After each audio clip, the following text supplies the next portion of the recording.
Hey everybody, Theresa here of Larkin Design, and welcome back to 51st Layouts. This is a series that I'm doing where I take a current collection. For this month, it's Dear Lizzy Stay Colorful, and I shared the collection with you last week, so you can look back in the playlist for that unboxing video. And then today I'm going to share with you one of the layouts that I'm going to create. And so I'm just showing you some of the products that I have pulled here to use with this layout. I want to do a mixed media layout, and I wanted to take my idea of using the favorites in the collection, and that floral patterned paper is one of my absolute favorite things that is a part of this collection. So I've already fussy cut all the flowers, or most of the flowers that I could salvage out of that patterned paper, and have them sort of grouped along the right hand side of the page. And next, what I want to do is I want to add some visual interest to the background.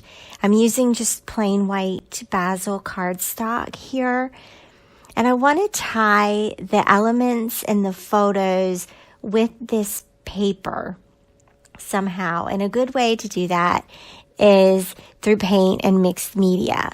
So I'm using shimmers here, and I will link in my blog post, and I will link in the dialog box down below what colors I'm using and the products that I'm using here.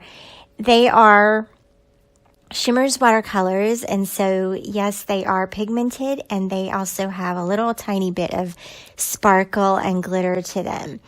And my design concept for this layout is to have the florals on the right hand side and then balance that on the left hand side with the watercolors.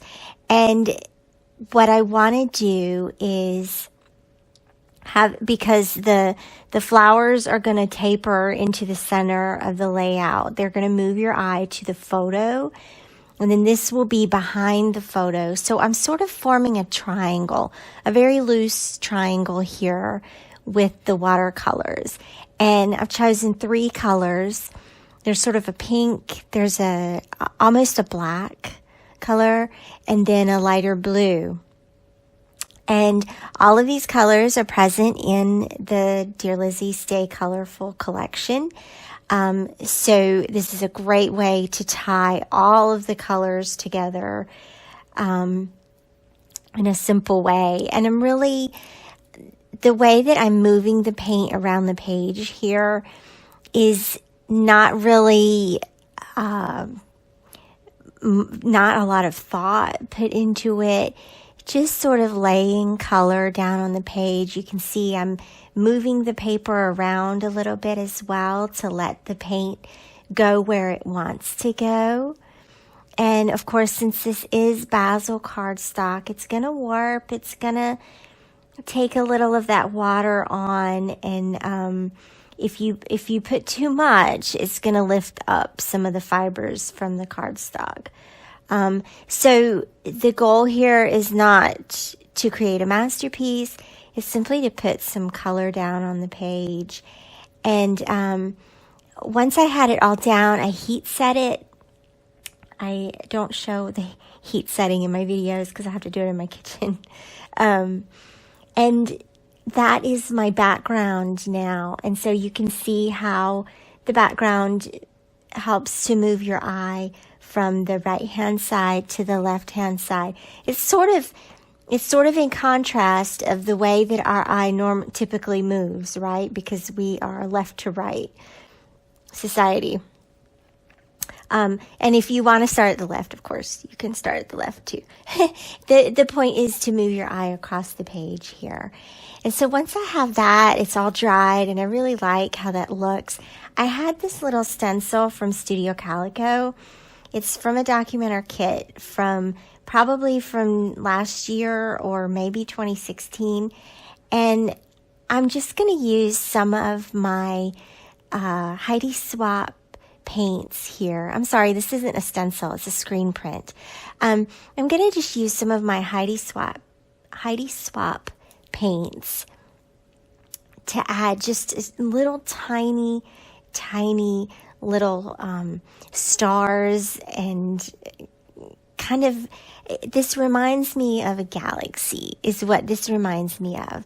And so with my layout, I already know that I want to use the unicorn that's a part of this collection. And I'm probably going to use the title that you see right there that says Stay Magical. And so this stencil ties in perfectly with this theme. And I have to tell you guys that just doing this alone was so incredibly satisfying and made me so happy. This background is probably one of my favorite backgrounds ever. It just turned out so cute, and this little stencil, this little screen print is so happy and magical. And so notice how I used two colors, but I used it on the same, just moved the same screen print around the page, and then I washed it once I was all done, just so that they would be different colors and different visual interest here on this background. So I had that all dried, and everything is ready to go now to place the elements on the page.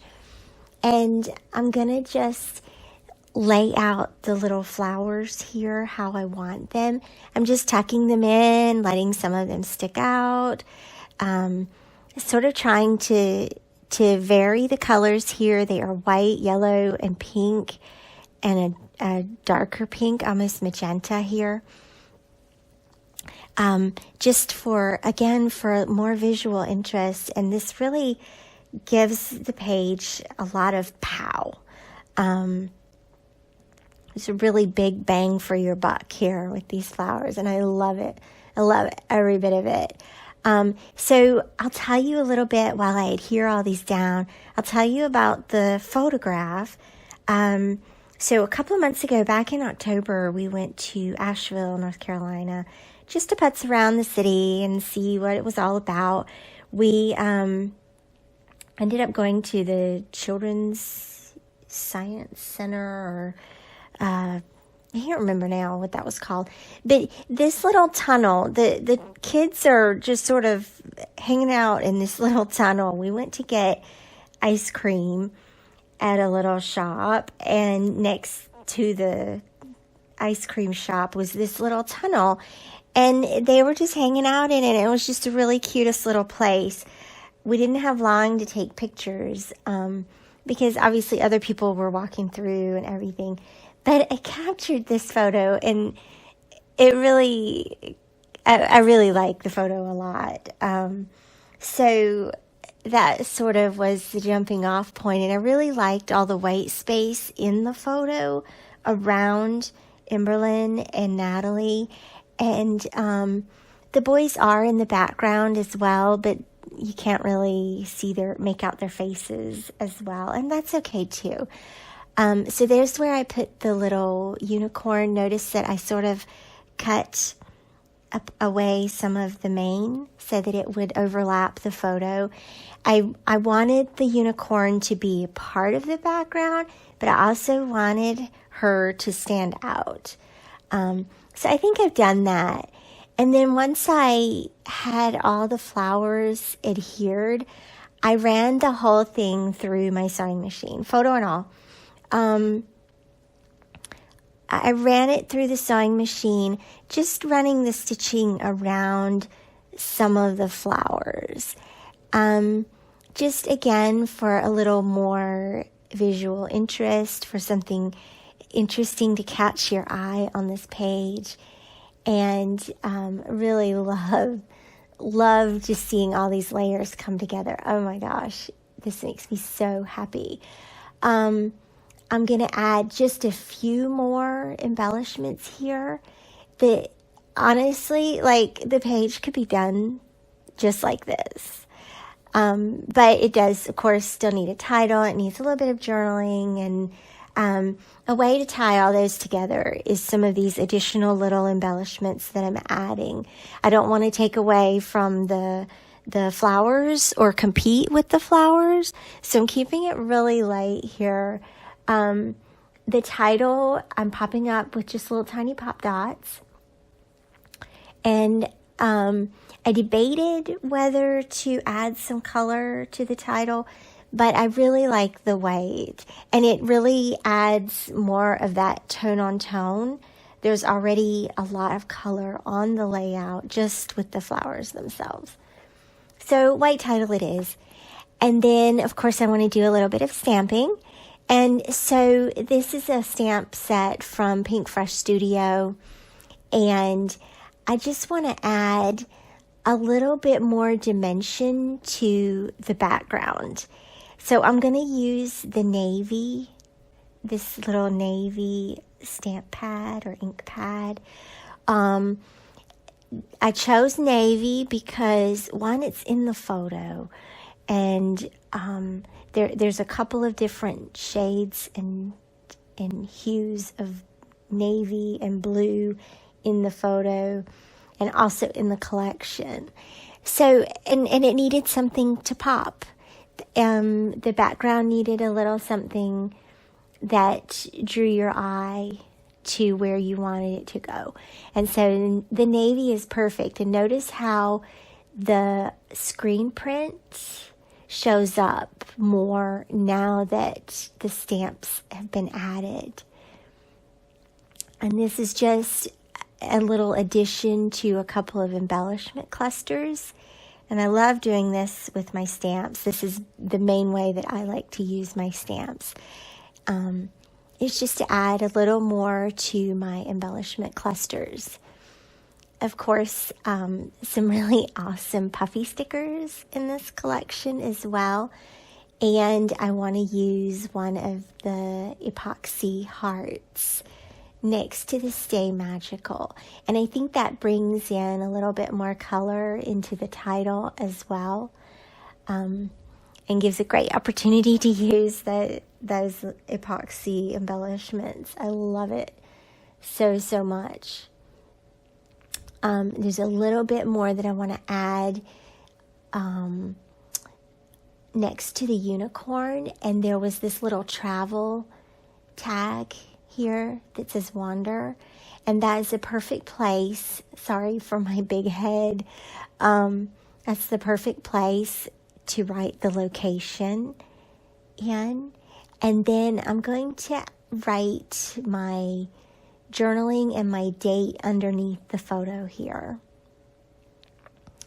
So I'm just using one of my roller date stamps here for the date. I didn't put the exact date, I just put the month here, the month and the year. And that's fine to do too. And put this little butterfly down. A couple of more puffy stickers, just the tiny ones. And then here for my journaling. And I just wrote about touring the city and watching the kids as they explored the city. Just some little handwritten journaling and messy lines. And then this layout is complete. So thanks for watching, you guys. I hope that this has been inspiring for you. And I hope you will like and comment and subscribe to my channel. And I'll see you back here again soon. Thanks so much for watching. Bye-bye.